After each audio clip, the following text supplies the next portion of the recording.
ሰላም እንዴት ናችሁ?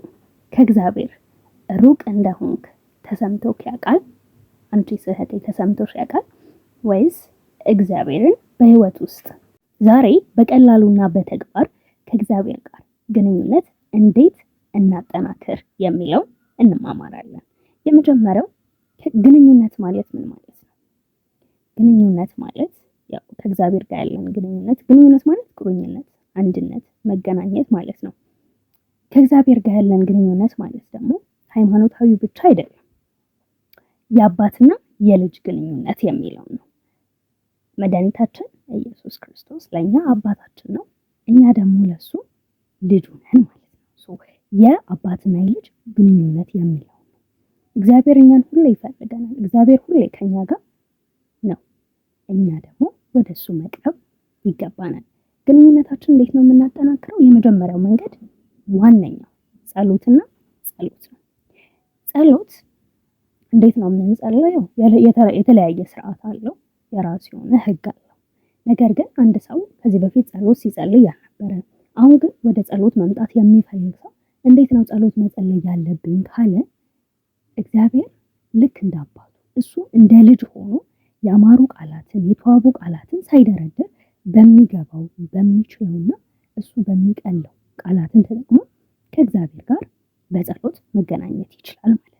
እግዚአብሔር የሚያየው የኛ ቃላት ማማሩን መደርደሩን ያለውን ፕሮፌሽናሊቲ አይደለም።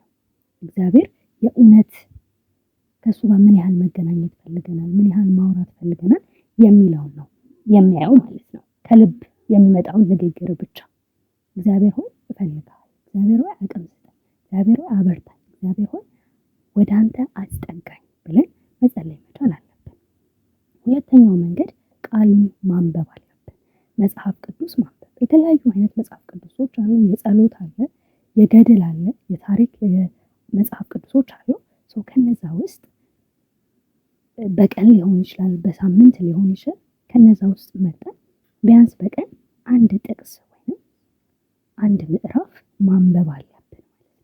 ከእግዚአብሔር ጋር ግንኙነታችንን ለማጠናከር እግዚአብሔርን ለማወቅ የእግዚአብሔር አሰራርን ለማወቅ ስለሚጠቅም። ሶስተኛው ትዕግስት ነው። በእነዚህ ጊዜያት ውስጥ እግዚአብሔር ጋር ያለንን ግንኙነት ለማጠናከር ባሰብንና እየተንቀሳቀስን ባለንበት ሰዓት ትዕግስት በጣም ያስፈልገናል። ትዕግስት ዋነኛውና መሰረታዊ። ምክንያቱም ይሄ ስራ በአንዴ የሚፈጠር ነገር ስላልሆነ እግዚአብሔር ደግሞ በዝምታ ውስጥ የሚሰራ አምላክ ስለሆነ ያንን ዝምታውን በትዕግስት ውስጥ ማለፍ አለብን፣ መታገዝ አለብን ማለት ነው። ሌላኛው መንገድ ህይወትን መቀየር፣ ከነበርንበት ህይወት እያስተካከልን መሄድ አለብን። መልካም ነገር ማሰብ፣ መልካም ነገር ማድረግ፣ መልካም ነገር መናገር ይሄ ከኛ ይጠበቅብናል። ሌላው ኃጢአታችንን እየቀነስን መሄድ። ያው ኃጢአት መስራት የለብንም የሚለውን አንልም፣ ምክንያቱም ኃጢአት እንሰራለን። ለዛ ነው ንስሐ የመጣው። የንስሐ አባቶቻችን ጋር የምናወራው ለዛ ነው። ኃጢአት ሁሌ ስለምንሰራ ያለ ነገር ስለሆነ እሱን መቀነስ፣ ኃጢአታችንን መቀነስ፣ ፍቅርን ማሳየት፣ ከሰው ፍቅርን ማሳየት ከሌሎች ሰዎች ጋር በአካባቢያችን ካሉ ሰዎች ጋር አብረውን ከሚሰሩ አብረውን ከሚኖሩ ሰዎች ጋር ፍቅር ማሳየት፣ ማክበር፣ መውደድ። ምክንያቱም እግዚአብሔር በራሱ አምሳልና አርያን ይፈጠራል። በአካባቢያችን ያሉ ሰዎችን ስንወድ እግዚአብሔርን እንወዳለን፣ እግዚአብሔርን እናከብራለን። ስለዚህ በአካባቢያችን ያሉ ሰዎች መውደድ ማክበር አለብን። ይሄ ግንኙነታችንን ያጠናክርልናል ማለት ነው።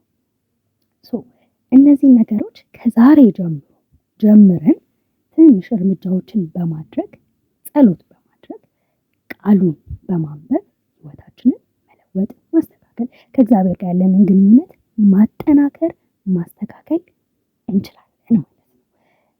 ቪዲዮን ከወደዳችሁት ላይክ፣ ሼር፣ ሰብስክራይብ፣ ኮሜንት አድርጉልኝ። ሌላ እንሰራላችሁ ነገር ካለ ጠይቁኝ። ጠፍቼ ነበረ፣ አሁን ተመልሻለሁ። ቆንጆ ነገሮችን እንሰራለን። አመሰግናለሁ።